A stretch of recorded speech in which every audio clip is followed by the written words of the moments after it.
Broadband আইএসডিএন বা বিআইএসডিএন এদের মধ্যে সবথেকে বেশি superior. From the name you can understand. It integrates the digital networking services, provides digital transmission over ordinary telephone lines as well as over other media. Fine. এবং এই broadband আইএসডিএন এর speed ছিল তখনকার দিনে around 2 Mbps to 1 Gbps. That was huge at that time. Around 2 Mbps to 1 Gbps. And this transmission, this broadband ISDN, this BISDN transmission, it was related to asynchronous transfer mode or ATM.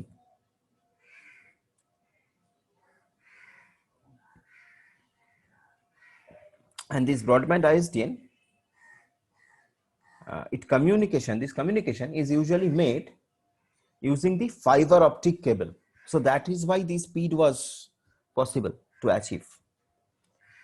তো broadband আইএসডিএন এর যেটা speciality সেটা কি, সেটা হলো যে speed is 2 Mbps to 1 Gbps, use fiber optic cables and used in technologies like ATM, that is asynchronous transfer mode technologies. Okay.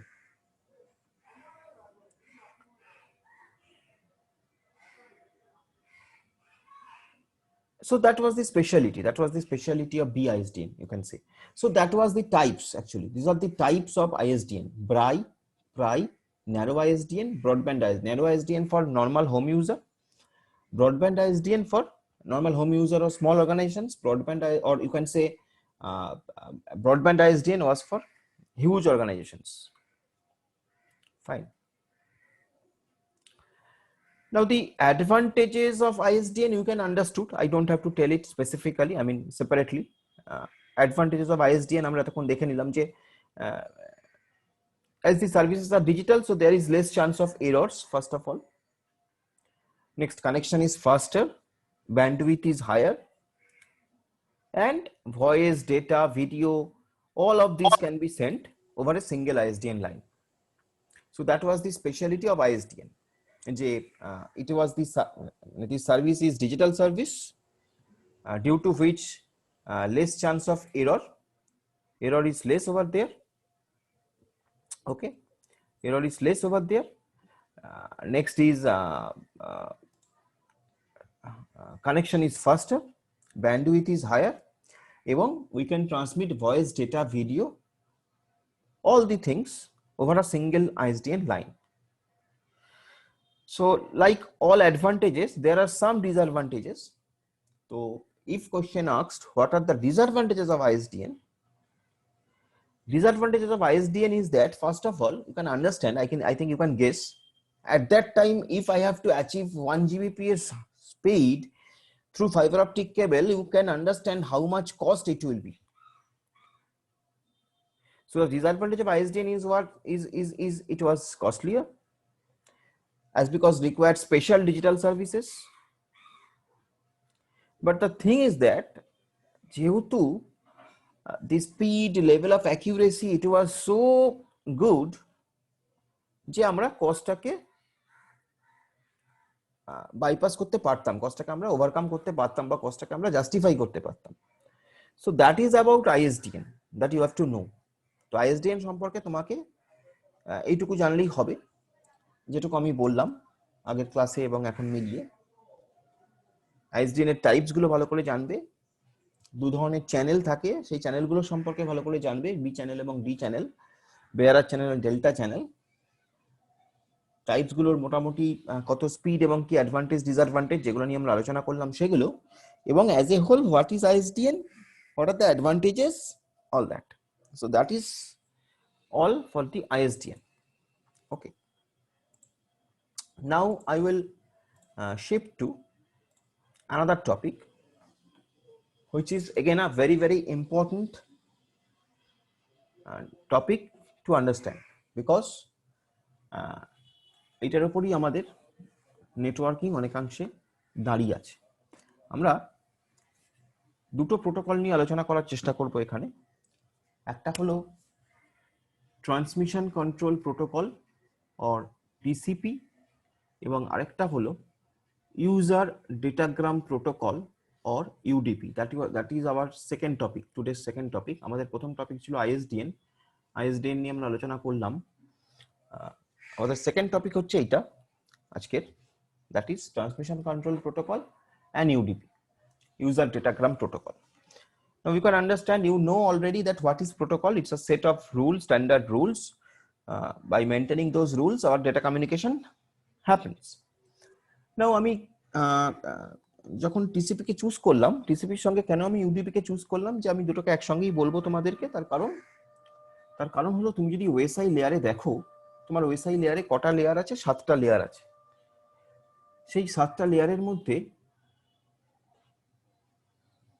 তুমি যদি নিচ থেকে ওঠো তাহলে ফিজিক্যাল ডেটা লিঙ্ক নেটওয়ার্ক, তারপরে যে লেয়ারটি আসে তার নাম ট্রান্সপোর্ট লেয়ার। মানে তুমি বলতে পারো লেয়ার 4 ইজ ট্রান্সপোর্ট লেয়ার। তার উপরে কি আছে?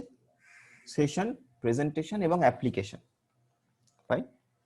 তো এই যে ট্রান্সপোর্ট লেয়ার, এই ট্রান্সপোর্ট লেয়ারটা তুমি বলতে পারো হার্ট অফ দি নেটওয়ার্ক। এই ট্রান্সপোর্ট লেয়ারটাকে তুমি বলতে পারো হার্ট অফ দি নেটওয়ার্ক। এবং এই ট্রান্সপোর্ট লেয়ারে দুটো খুব ভাইটাল প্রোটোকল কাজ করে, তাদের নাম হলো TCP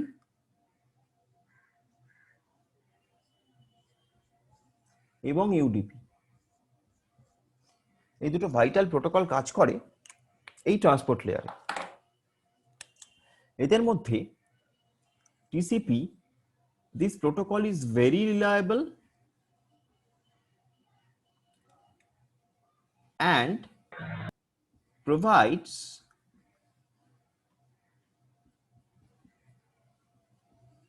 error recovery feature. This TCP is reliable and provides error recovery feature.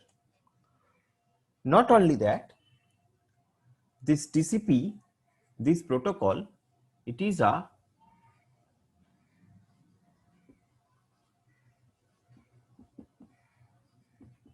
connection oriented protocol. TCP, this feature, this protocol, it is a connection oriented feature. তো আমরা প্রথমে টিসিপি প্রোটোকল নিয়ে আলোচনা করব, যে টিসিপি প্রোটোকল কিভাবে কাজ করে, এবং তারপরে আমরা সেকেন্ডলি যে প্রোটোকলটা নিয়ে আলোচনা করব, that is UDP or user datagram protocol. এবং এই user datagram protocol, it is not so reliable, it is an unreliable protocol and it do not provide any error recovery mechanism. তো ঠিক তুমি ধরতে পারো টিসিপির ঠিক রিভার্সটা হচ্ছে ইউডিপি, যদিও তারা দুজনে একই লেয়ারে বসে আছে। তো আমরা সেই জায়গাটাকেই বোঝার চেষ্টা করব, যদিও তারা দুটো ডিফারেন্ট টাইপের প্রোটোকল, তবু তারা কেন একই লেয়ারে বসে আছে, কেন তারা একই লেয়ারে কাজ করছে, এবং তাদের কার্যপ্রণালীটা কিরকম, কোন ক্ষেত্রে কোন ধরনের প্রোটোকল আমাদের কাজ করতে হয় বা ইউজ করতে হয়, এই জায়গাগুলো আমরা বোঝার চেষ্টা করব আজকের এই ক্লাসটায়। ওকে, তো if I start with TCP, আমি ফার্স্টেই বললাম যে টিসিপি এটা একটা connection oriented protocol. Connection oriented protocol মানে এতদিনে তুমি বুঝে গেছো যে before beginning of the transmission establishment of connection is important, and as it also provides you the error detection, correction mechanism, error recovery mechanism. If some error occurs, it tries to recover that error, so it becomes a reliable protocol. So যেহেতু TCP reliable, এবার যদি আমি একটু ডিটেলসে ভাবি, যেহেতু TCP reliable, that means receiver always sends either positive or negative acknowledgement about the data packet to the sender. মানে যদি সেন্ডার রিসিভারকে একটা ডেটা প্যাকেট সেন্ড করে, টিসিপি যেহেতু একটা রিলায়েবল প্রোটোকল, সেই জন্য it is the responsibility of the receiver to send a positive acknowledgement or negative acknowledgement to the receiver, to the sender, so that sender can understand whether that packet has been transmitted error freely or not, or whether we have to resend it. যদি error occur করে তাহলে কি করতে হবে, প্যাকেটটা যদি loss হয় তাহলে কি করতে হবে, we have to resend it. Okay, so it happens like that. It happens like that. Suppose this is a sender, suppose this is sender and this is receiver.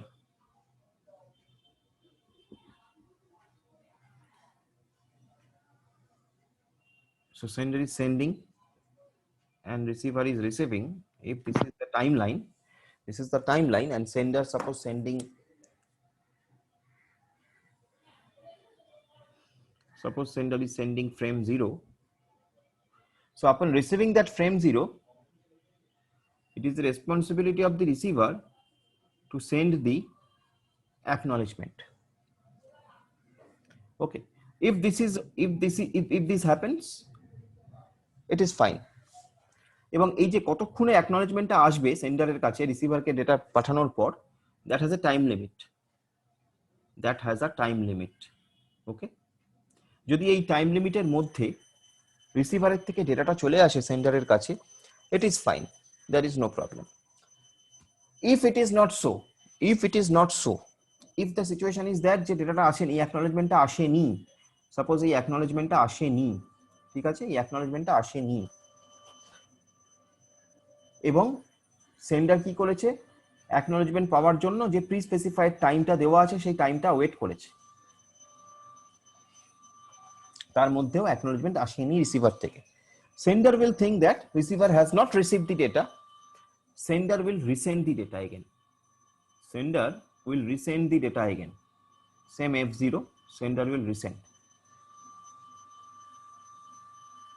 Now if receiver has already got this data, receiver will not receive this duplicate data, it will discard this, but receiver will again send another acknowledgement,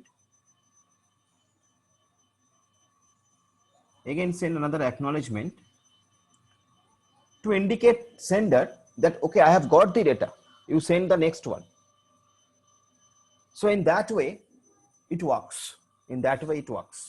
okay, এইভাবে এটা কাজ করে, মানে আমাদের TCP এভাবে কাজকর্ম করে থাকে আর কি।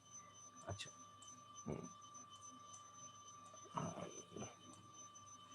ব্যাক টু অ্যাটেন্ডেন্সটা নিয়ে রাখি 1 minute.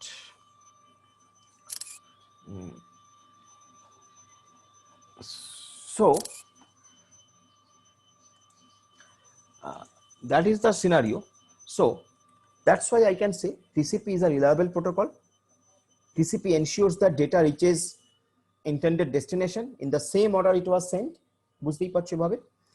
TCP is a connection oriented protocol, যেটা বলেছিলাম, that means connection between sender and receiver that should be established before data transmission begins, যেটা সার্কিট সুইচিং এ হতো। TCP provides error checking and error recovery mechanism like that. ওই যে যদি কোনো error অকার করে আবার রিট্রান্সমিট হচ্ছে বা হেন তেন, এই জায়গাটা এইভাবে এরর রিকভারি করা হলো। Next, TCP provides end-to-end communication, এটা একটা end, so end-to-end communication provide করছে। TCP provides flow control and quality of service. This is very important. Flow control and quality of service. Now, what is flow control? Flow control means how much data you can send, a sender can send to the receiver before getting an acknowledgement from the receiver. How much data sender can send to the receiver before getting an acknowledgement from the receiver, that is known as flow control. And this flow control, it is important to establish, it is important to implement, as because if there is no flow control, then and you are sending unlimited data to the receiver, then what happens? If that is the beyond the capability of the receiver, তুমি যা data send করছো সেটা যদি তার যে ভলিউমটা, I am talking about the volume, okay, amount, so the amount of data সেটা যদি রিসিভারের রিসিভ করার ক্যাপাবিলিটি থেকে বেশি হয়, তাহলে কি হবে? Data will lost, receiver will no more will not be able to cope up all these data, so ultimately receiver will drop some packets. So to avoid that situation, we need to implement flow control mechanism. So that is the flow control mechanism where we say that the amount of data that a sender can send to the receiver before an acknowledgement come to the receiver from the receiver. তার মানে কি? তার মানে হচ্ছে, ঘুরিয়ে বললাম, আমরা যে কথাটা আমি বললাম সেই কথাটা ঘুরিয়ে বলা আর কি, কথাটা যে তুমি তত অবধি যেটা সেন্ড করো যার পরে সেন্ডার তোমাকে, রিসিভার তোমাকে একটা অ্যাকনলেজমেন্ট দেবে, মানে কি, মানে রিসিভারের ক্যাপাবিলিটির মধ্যে ডেটা সেন্ড করো, তার বাইরে নয়। ওকে, next, TCP operates in client server as well as point to point mode. Client server architecture TCP কাজ করে, client server মোডেও TCP কাজ করে, এবং TCP provides full duplex server. So আমি half duplex, simplex, half duplex, full duplex আমরা জানি, full duplex server. Therefore it can perform the roles of both sender and receiver। মানে এরকম নয় যে শুধুমাত্র, কারণ এই দেখো সেন্ডার থেকে রিসিভারে যাচ্ছে, আবার রিসিভার থেকে সেন্ডারও আসছে, তো it is full duplex। Okay, it is full duplex। TCP কে আমরা বলি সেগমেন্ট। যখন আমার ডেটাটা ট্রান্সপোর্ট লেয়ারে আসে, তখন সেই ডেটাটাকে আমরা বলি segment.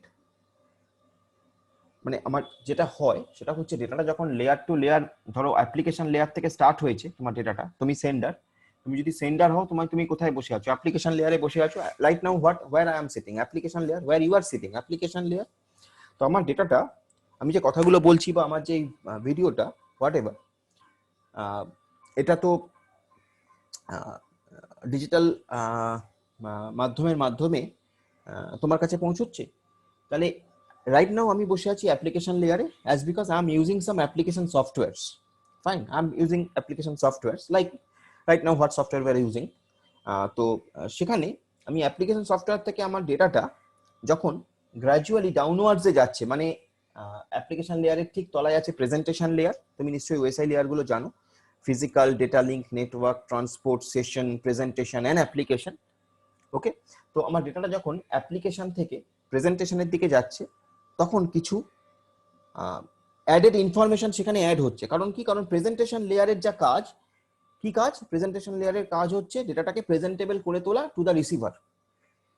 Because we don't know what system we are using and what system my receiver is using. Like right now I am using a Linux machine, and maybe you are using an Android machine, maybe somebody of you are using an Apple, I mean Mac OS, maybe somebody is using a Windows OS.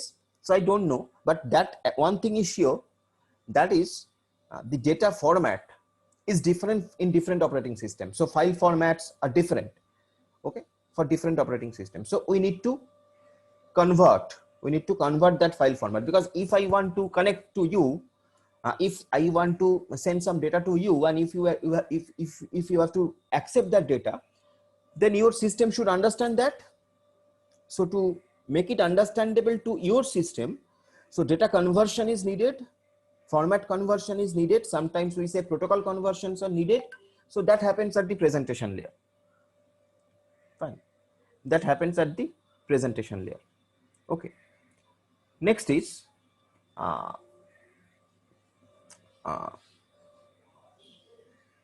Presentation লেয়ারের তলায় আমরা যেটা লেয়ারে আসে সেটা হচ্ছে session layer. মানে আমার ওএসআই লেয়ারটা যদি আমি এখানে লিখি, ফার্স্টে আমরা আছি অ্যাপ্লিকেশন লেয়ারে, তারপরে আমাদের ডেটাটা আসে প্রেজেন্টেশন লেয়ারে, তারপরে সেটা আসে সেশন লেয়ারে। এই সেশন লেয়ারে কি কাজ হয়? সেশন লেয়ারে কাজ হচ্ছে যে দুটো মেশিনের মধ্যে, সেটা সার্ভার হতে পারে, ক্লায়েন্ট হতে পারে, দুটো পিয়ার টু পিয়ার মেশিন হতে পারে, what ever may be the thing, দুটো মেশিনের মধ্যে ব্লকিং অফ আ সেশন, একটা সেশন এস্টাবলিশ করা, যে এই সেশনের জন্য একটা টাইম ফ্রেম এস্টাবলিশ করা, যে এই টাইম ফ্রেমের জন্য ডেটা ট্রান্সমিশন হবে। So that is the session actually. So session layer, সেই সেশন এলো, সেখানেও কিছু ইনফরমেশন অ্যাড হলো, যে হ্যাঁ, মানে তুমি ভাবো তোমার অরিজিনাল ডেটা ছিল যদি এইটা, তোমার যদি অরিজিনাল ডেটা, তোমার অরিজিনাল যে ইউজার ডেটা, তার তো একটা ভলিউম আছে, তো অরিজিনাল ইউজার ডেটা এইটা, সাপোজ অরিজিনাল ইউজার ডেটা এটা, সেটা যখন অ্যাপ্লিকেশন লেয়ার থেকে প্রেজেন্টেশন লেয়ারে এলো, তার সঙ্গে কিছু ইনফরমেশন, অ্যাডেড ইনফরমেশন অ্যাড হলো, সেটা যখন সেশন লেয়ারে হলো, এই সেশন ইনফরমেশনটা যখন তার সঙ্গে অ্যাড হলো, তাহলে আরেকটু অ্যাডেড ইনফরমেশন তার সঙ্গে অ্যাড হলো। এরকম ভাবে ডেটাটা যত নিচের দিকে যাচ্ছে, তত ইনফরমেশন অ্যাড হতে হতে যাচ্ছে। সেরকম ভাবেই ডেটাটা যখন সেশন লেয়ারের পরে ট্রান্সপোর্ট লেয়ারে আসে, তখন টিসিপির একটা হেডার ইনফরমেশন ওর সঙ্গে অ্যাড হয়। টিসিপির একটা হেডার ইনফরমেশন ওর সঙ্গে অ্যাড হয়। তোমার অরিজিনাল ডেটা কিন্তু থাকছে, ডোন্ট থিঙ্ক যে তোমার অরিজিনাল ডেটা চেঞ্জ হচ্ছে। অরিজিনাল ডেটার সঙ্গে এই ইনফরমেশন গুলো, প্রত্যেকটা লেয়ারের ইনফরমেশন গুলো অ্যাড হতে হতে আসছে, তো তোমার ডেটার ভলিউমটা বাড়ছে, এটা ধরতে পারো। তো টিসিপি লেয়ারে যখন ট্রান্সপোর্ট লেয়ারে যখন এলো, আর ট্রান্সপোর্ট লেয়ারে যদি আমার কমিউনিকেশনটা আমি টিসিপি প্রোটোকল ফলো করে করি, তাহলে টিসিপির হেডার ইনফরমেশনটা আমার অরিজিনাল ডেটার সঙ্গে অ্যাড হলো। তো আমি এখন সেটা দেখবো যে টিসিপির হেডার ইনফরমেশনে কি কি থাকে এবং কেন থাকে, ঠিক আছে, কি জিনিসটা। তো টিসিপির হেডার ইনফরমেশন গুলোকে যদি আমরা দেখি, তাহলে টিসিপি হেডার ইনফরমেশন, টিসিপি হেডারটাকে যদি আমরা দেখি, মানে টিসিপির যে, মানে এখানে ট্রান্সপোর্ট লেয়ারে এসছে,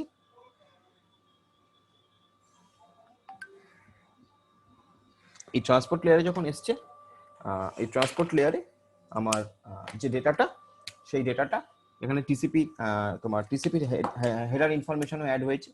তাহলে টিসিপির যে হেডার ইনফরমেশন সেটা এটা অ্যাড হলো, তার সঙ্গে সেশনের কিছু ইনফরমেশন আছে, তার সঙ্গে প্রেজেন্টেশনের কিছু ইনফরমেশন আছে maybe, okay, original data like that. So this is my original data, তার সঙ্গে হেডারগুলো অ্যাড হচ্ছে। তো এই যে ট্রান্সপোর্ট লেয়ারের যে ইনফরমেশন, হেডারের যে ইনফরমেশন, টিসিপির যে ইনফরমেশন, সেই টিসিপি হেডারটা কি রকম দেখতে, what is the structure of the TCP header, আমরা সেটা একটু দেখার চেষ্টা করব খুব শর্টে। টিসিপি হেডার কেন আমরা দেখার চেষ্টা করব, বিকজ অনেক সময় এখান থেকে প্রশ্ন আসে, সেই কারণে। তো টোটাল টিসিপি হেডারটা কিরকম সেটা আমরা দেখার চেষ্টা করব, ঠিক আছে। তো টোটাল যে টিসিপি হেডারটা সেটা 2 বাইটসের, সেটা 2 বাইটসের, মানে 16 বিটসের টোটাল হেডারটা, 16 বিটসের, ওকে। তো আমি সেটাকে একটু আঁকছি।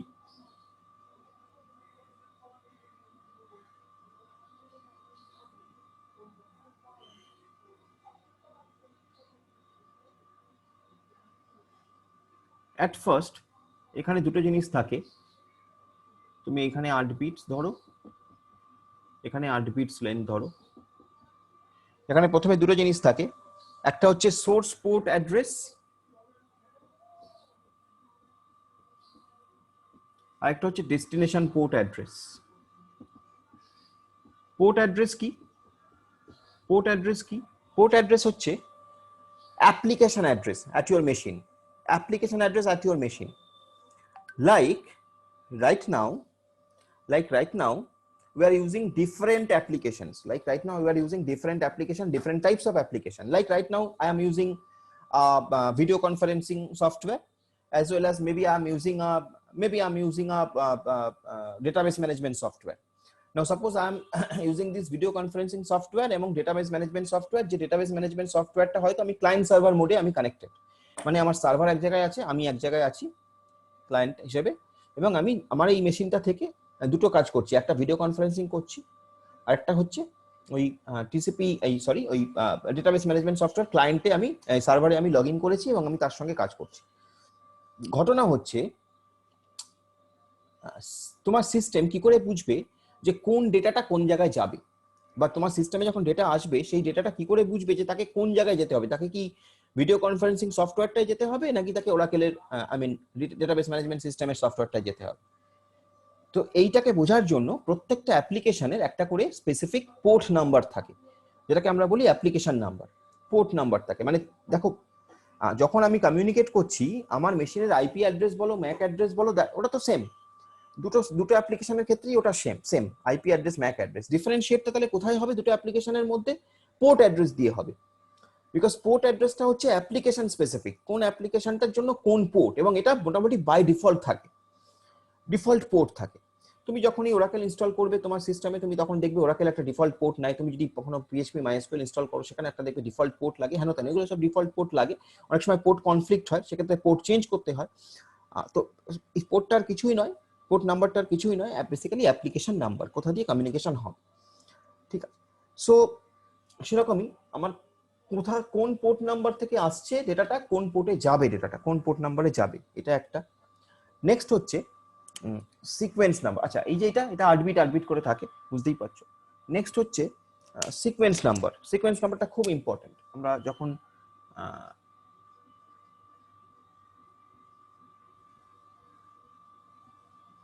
সিকোয়েন্স নাম্বার, এটা কিন্তু পুরোটাই তুমি বুঝতে পারছো যে 16 বিটের সিকোয়েন্স নাম্বার বা 2 বাইটের। সিকোয়েন্স নাম্বারটা কি?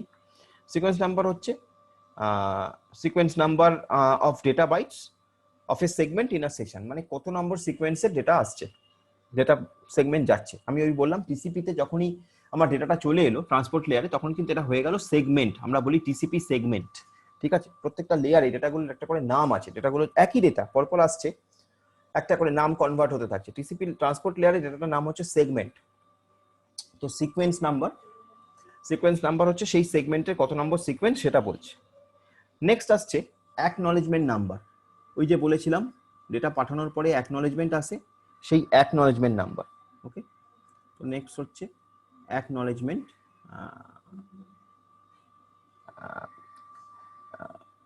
নাম্বার।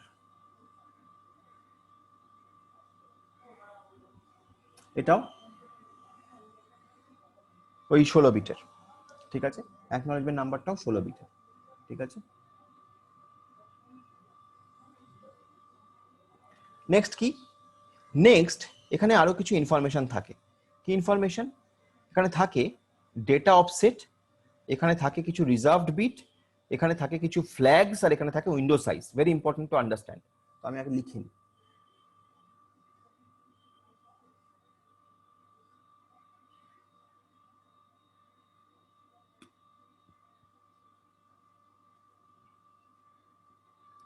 ফার্স্টে থাকে ডেটা অফসেট, আর হচ্ছে তোমার ফার্স্টে যদি আমরা ভাগ করে নিই,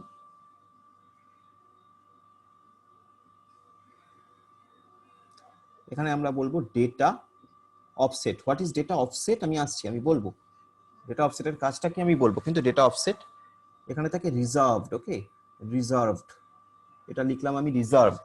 ওকে, এখানে থাকে কিছু ফ্ল্যাগস। সাইজগুলো বলে দিই, ডেটা অফসেটের size 2 byte, sorry 2 bit, reserved 2 bit, I mean not 2 bit, 2 bit নয়, আই এম সরি 2 বিট নয়। এটা হচ্ছে তোমার অ্যাকচুয়াল সাইজটা আমি একটু বলে নিই আগে। এটা বেসিক্যালি হচ্ছে 8 বিটস নয়, 16 বিটস করে, মানে টোটালটা হচ্ছে 32 বিটস। আমি 8 বিটস লিখেছি, টোটালটা হচ্ছে 32 বিটস। এখানে 16 বিটস, এখানে 16 বিটস, সরি এটা বলতে আগে ভুলে গেছি আমি। এটা 16 বিটস, এটা 16 বিটস। ঠিক আছে, টোটাল হচ্ছে 16 বিটস, 16 বিটস করে 32 বিটস আছে এখানে টোটালটা। তাহলে যখন আমার ফ্ল্যাগ আসছে, ফ্ল্যাগটা হচ্ছে টোটাল ফ্ল্যাগটা হচ্ছে তোমার 8 বিটস, এগুলো হচ্ছে তোমার 4 বিট 4 বিট, এটা 4 বিট, এটা 4 বিট, এরকম ভাবে ডিভিশনগুলো এরকম ভাবে হয়। ঠিক আছে, ডেটা অফসেটটা 4 বিট, রিজার্ভড বিটটা 4 বিট। ঠিক আছে, ফ্ল্যাগস হচ্ছে মানে প্রত্যেকটা ফ্ল্যাগ 1 বিট করে নেয়, প্রত্যেকটা ফ্ল্যাগ 1 বিট করে নেয়। কি কি ফ্ল্যাগ থাকে আমি বলছি। প্রত্যেকটা ফ্ল্যাগ 1 বিট করে নেয়, এবং সেখানে তুমি বুঝতেই পারছো 8টা ফ্ল্যাগ থাকে, 8টা ফ্ল্যাগ থাকে এখানে। ফ্ল্যাগটা কি সবই বলবো। আর এখানে থাকে হচ্ছে উইন্ডো সাইজ, আমরা বলি উইন্ডো সাইজ। এই উইন্ডো সাইজটাও ভীষণ ইম্পর্টেন্ট, উইন্ডো সাইজটাও টিসিপির ক্ষেত্রে ভীষণ important. What is window size? Basically window size মানে হচ্ছে ওই ফ্লো কন্ট্রোলের সঙ্গে রিলেটেড। উইন্ডো সাইজটা ফ্লো কন্ট্রোলের সঙ্গে রিলেটেড। উইন্ডো সাইজ দিয়েই আমরা ডিসাইড করব, টিসিপি ডিসাইড করে যে সে একসঙ্গে কতটা ডেটা সেন্ড করলে রিসিভার সেটাকে রিসিভ করতে পারবে। তার মানে window size of the sender এবং window size of the receiver, এদের মধ্যে একটা হ্যান্ডশেকিং মেকানিজম দরকার। ওকে, যদি আমাকে ফ্লো কন্ট্রোলটাকে ঠিক মতন ইমপ্লিমেন্ট করতে হয়, তাহলে window size of the sender এবং window size of the receiver, এদের মধ্যে একটা হ্যান্ডশেকিং মেকানিজম দরকার, যে উইন্ডো সাইজটা দিয়ে সেন্ডার এবং রিসিভার তারা ঠিক করবে যে কতটা ডেটা সে পাঠাবে, মানে সেন্ডার কতটা ডেটা পাঠাবে সেটা ঠিক হবে। That is window size.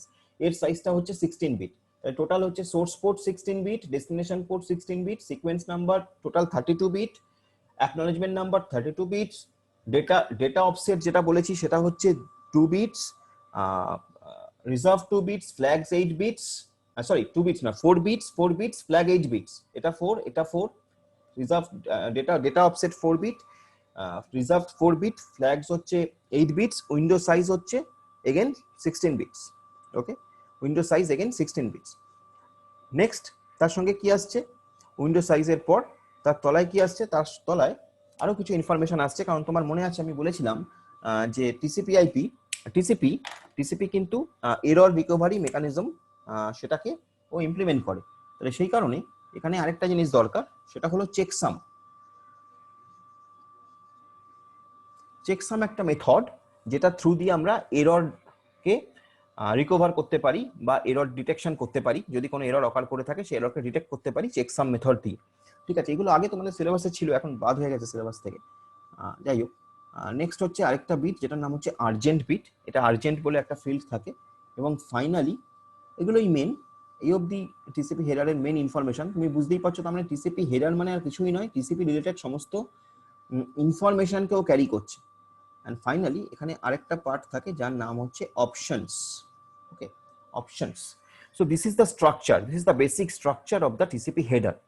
Okay, this is the basic structure of the TCP header. এবং টিসিপি হেডার মোটামুটি 32 বিটসের হয়, মিনিমাম হয় 20 বাইটসের, 20 বাইটস লং, ম্যাক্সিমাম হয় 60 বাইটস লং। আর মোটামুটি এরকম 32 বিটস নিয়ে আমরা এটাকে ডিফাইন করতে পারি। যেখানে আমরা সোর্স পোর্ট অ্যাড্রেস দেখলাম কোথা থেকে আসছে, ডেস্টিনেশন পোর্ট অ্যাড্রেস দেখলাম কোথায় যাচ্ছে, সিকোয়েন্স নাম্বার দেখলাম কত নম্বর সিকোয়েন্সের মেসেজ এটা, অ্যাকনলেজমেন্ট নাম্বার দেখলাম কত নম্বর অ্যাকনলেজমেন্ট আসছে, data offset. What is data offset? Data offset, this field basically it implies the size of TCP header and offset of the data in current packet in the whole TCP segment. কত নম্বর TCP সেগমেন্টের কত নম্বর data এটা, একটা total TCP সেগমেন্টের কত নম্বর data এটা, সেটাও indicate করে ডেটা অফসেট। মানে নাম্বারিং, সিকোয়েন্স নাম্বারিং এর হিসেবে ইউজ হয়। ওকে, ডেটা অফসেট। রিজার্ভ যে ফিল্ডটা, এটা রিজার্ভ করা থাকে কিছু বিট, কিছু জায়গা, মানে এই 4 বিট জায়গা রিজার্ভ করা আছে যদি ফিউচারে কোনো কাজে লাগে, সেই কারণে এটা রিজার্ভ করা থাকে। জেনারেলি এটা 0-তে সেট করা থাকে। Flag, different types of flags আছে, ডিফারেন্ট টাইপস অফ ফ্ল্যাগস আছে। আমি কয়েকটা ফ্ল্যাগস এর নাম যদি তোমাকে বলি, যেমন ইউআরজি একটা ফ্ল্যাগ সেট করা থাকে, সবগুলোই কিন্তু 1 বিট করে। ইউআরজি একটা ফ্ল্যাগ মানে তুমি বুঝতেই পারছো, আইদার ভ্যালুটা 0 এ সেট করা থাকবে অথবা 1 এ সেট করা থাকবে। সাপোজ এখানে ইউআরজি বলে একটা ফ্ল্যাগ আছে, এখানে ইউআরজি বলে যখন একটা ফ্ল্যাগ আছে, সেই ইউআরজি ফিল্ডটা, এই যে ইউআরজি ফিল্ডটা, এটা যদি 1 সেট করা থাকে যখন কমিউনিকেশন হচ্ছে, তার মানে সিস্টেম বুঝতে পারবে যে this is a very significant data and it should be processed, it's urgent data, that is URG. Okay, similarly ACK বলে একটা ফ্ল্যাগ আছে, ACK বলে একটা ফ্ল্যাগ আছে, যদি ACK ফ্ল্যাগটা সেট করা থাকে, ACK ফ্ল্যাগটা যদি set to 1 হয়, তাহলে it will indicate that it's an acknowledgement। এরকম ভাবে ডিফারেন্ট ফ্ল্যাগ সেট করা থাকে। আরো দুটো ফ্ল্যাগের নাম আমি না করলেই পারছি না, একটার নাম হচ্ছে SYN, বিকজ এটা আমার কাজে লাগবে, আর একটা নাম হচ্ছে FIN। এই SYN ফ্ল্যাগটা, এই ফিল্ডটা যদি সেট করা থাকে, এটা অ্যাকচুয়ালি সিনক্রোনাইজেশন মেসেজ, সেইটাকে ইন্ডিকেট করে SYN। আর FIN ইন্ডিকেট করে data communication over, finish, so finish message.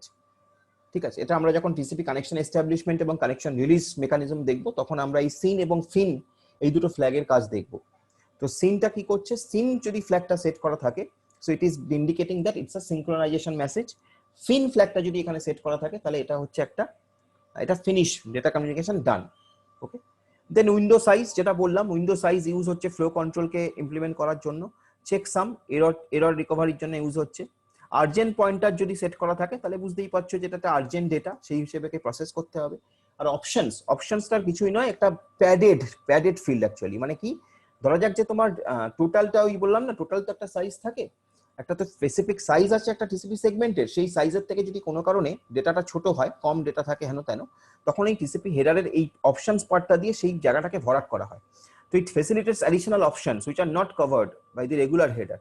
Okay, this field is always, I mean it is basically to cover the ধরা যাক যে ওই 32 বিটের কম হয়ে যাচ্ছে, মানে প্যাডিং হিসেবে ইউজ হয়, প্যাডিং হিসেবে ইউজ হয়। ঠিক আছে, so that is basically options field. কেউ কি কিছু বলছিস?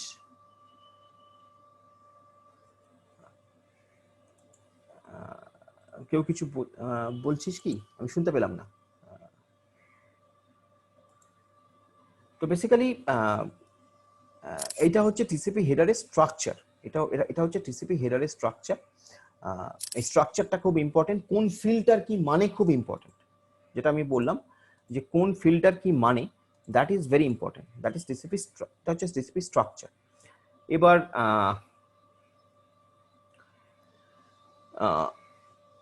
টিসিপির যে কানেকশনের ব্যাপারটা যেটা বলছিলাম, TCP connection management and all that, সেটা নিয়ে এবার একটু আলোচনা করব, কিন্তু টাইম খুব শর্ট হয়ে গেছে। আচ্ছা, আমরা যতক্ষণ হয় এখানে আলোচনা করছি, তারপরে আমি I am trying to give you I am issuing another session, আমি আরেকটা স্লট দেবো, হ্যাঁ, আরেকটা স্লট দেবো, সেই স্লটটাও একটু জয়েন করার চেষ্টা কর। আরেকটা স্লট দেবো, সেই স্লটেও আমরা টিসিপিটাকে এবং ইউডিপিটাকে আজকে তাহলে শেষ করে নিই আর কি, তাহলে it will be easier for us, বেশি সময় লাগবে না নেক্সট এরপরের স্লটটায়। তো কানেকশন এস্টাবলিশমেন্ট এবং কানেকশন রিলিজ। এরপরে আমরা যেটা দেখব, এটা তো আমরা টিসিপি হেডারের স্ট্রাকচারটা দেখলাম, এবং স্ট্রাকচারের মধ্যে আমরা কি দেখলাম যে কি কি মেসেজ টিসিপি, একটা টিসিপি সেগমেন্ট কি কি মেসেজ কনভে করছে, কি কি মেসেজ কনভে করছে, সেটা হচ্ছে এই জায়গাটা টিসিপি হেডারটা। ওকে, যেমন যদি এটা এই ইউআরজি ফ্ল্যাগটা সেট থাকে তাহলে আমরা বুঝতে পারবে, মানে সিস্টেম বুঝতে পারবে এটা একটা আর্জেন্ট ফ্ল্যাগ, এটা একটা আর্জেন্ট মেসেজ। যদি এটা সিন সেট থাকে তাহলে বুঝতে পারবে এটা একটা সিনক্রোনাইজেশন মেসেজ। এই উইন্ডো সাইজ দিয়ে সেন্ডার এবং রিসিভারের মধ্যে কতটা ডেটা সেন্ড হবে একসঙ্গে, সেই জায়গাটা, সেই ফ্লো কন্ট্রোল মেকানিজমটা স্থির হচ্ছে এই উইন্ডো সাইজ দিয়ে। এটা যদি অ্যাকনোলেজমেন্ট নাম্বারটা থেকে বোঝা যাবে এটা কত নম্বর অ্যাকনোলেজমেন্ট, সিকোয়েন্স নাম্বার থেকে বোঝা যাবে কত নম্বর সিকোয়েন্সের ডেটা, সোর্স পোর্ট অ্যাড্রেস থেকে বোঝা যাবে যে কোন সোর্স থেকে আসছে, ডেস্টিনেশন পোর্ট অ্যাড্রেস থেকে বোঝা যাবে যে কোন ডেস্টিনেশনে ডেটা যাবে। তো এই সমস্ত মেসেজ গুলো খুবই চেকসাম থেকে বোঝা যাবে। চেকসাম যে ফিল্ডটা, এটা ডেটা এটা error correction, error detection, correction, এইসব কাজের জন্য চেকসাম মেথডটা ইউজ হয়। তো এইটা হচ্ছে টিসিপি হেডারের স্ট্রাকচার। এবার আমরা নেক্সট যেটায় আসবো সেটা হচ্ছে টিসিপির কানেকশন এস্টাবলিশমেন্ট এবং কানেকশন রিলিজ মেকানিজম বা connection management mechanism. Very very important. Come to the next slot. এই স্লট একদম শেষ হয়ে গেল। নেক্সট স্লটে এসো, আমরা ওইটা একটু দেখে নিই এবং তারপরে আমরা একটু ইউডিপি নিয়ে আলোচনা করবো এবং that will be end the class. Okay, but please don't miss it. Come to the next slot.